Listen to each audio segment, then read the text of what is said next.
Good evening, fellow Toastmasters, President, and guests. My friend Raj was an emotional, impatient fool. Because of his nature, his parents were always worried about him. They always told him to be cautious. Take care. Watch your step. Being the emotional fool he was, even though Raj had a nice job, he did not have any girlfriend or a wife.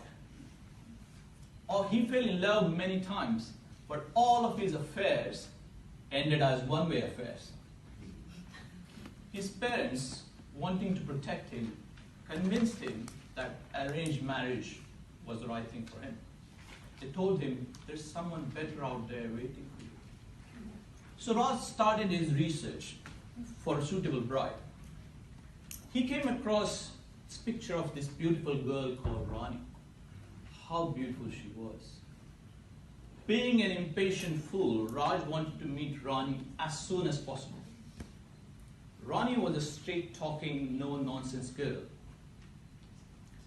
Being an impatient fool, Raj said, I want to meet her now. So the meeting was set, and Raj did not bother checking anything else about Rani. Apparently, she belonged to a very rich family, and she was way out of Raj's league. So the meeting was set.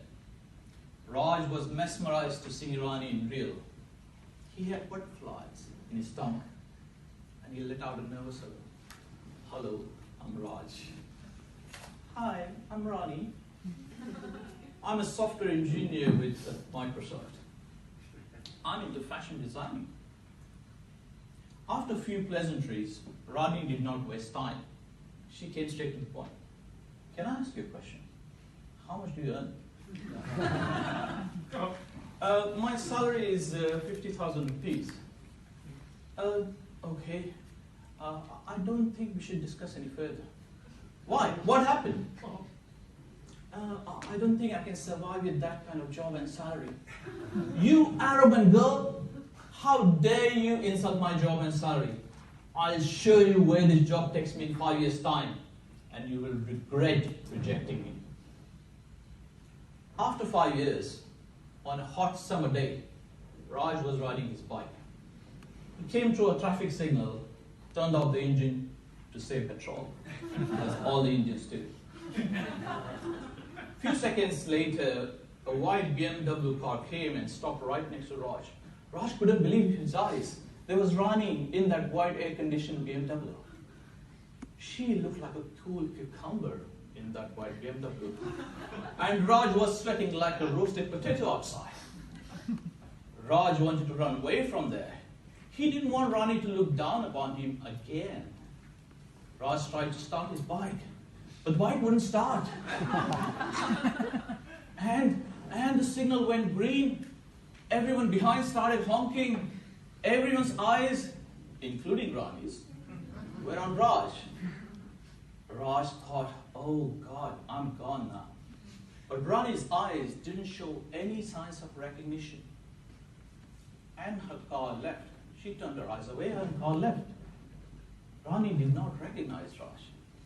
At that point, Raj was so thankful to his parents, who told him, Raj, always use protection.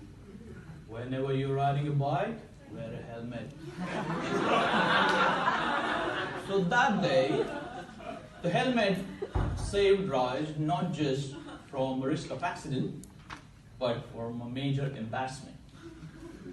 Now some of you may find Raj's story funny. But the point to note is how many of us don't use the protections available to us.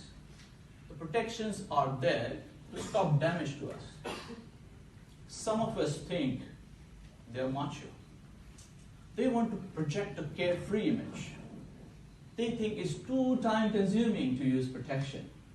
They think it's not a priority. But what happens if you don't use protection? So many people die every day because they don't use protective gear at work or when they are riding a bike. So many people they put their family's life and their life at risk by not having insurance. It's very easy, and it doesn't take long to think about what protections do you have available to you and to use them. It could be something as simple as washing your hands to protect you from germs, or it could be a big step as taking an investment decision to protect your wealth. How are you leading your life? Are you using enough protection? Or are you living like there's no tomorrow? There's a lot to think about, and I have said a lot. So let me end my speech by telling my story. See, it was a wintry, cold night. My wife was 9 months pregnant. The baby was due any time. My wife woke me up. Wake up, we gotta go to the hospital. I was like, oh, what happened? My water broke, we have to go to the hospital now. Are you sure? What do you mean you're sure? We gotta go now. And we rushed to the hospital. We thought the delivery will be quick. It took 27 hours. And at the end of it, my wife was exhausted. The baby came out fine. I gave my wife a hug. I said, congratulations, darling.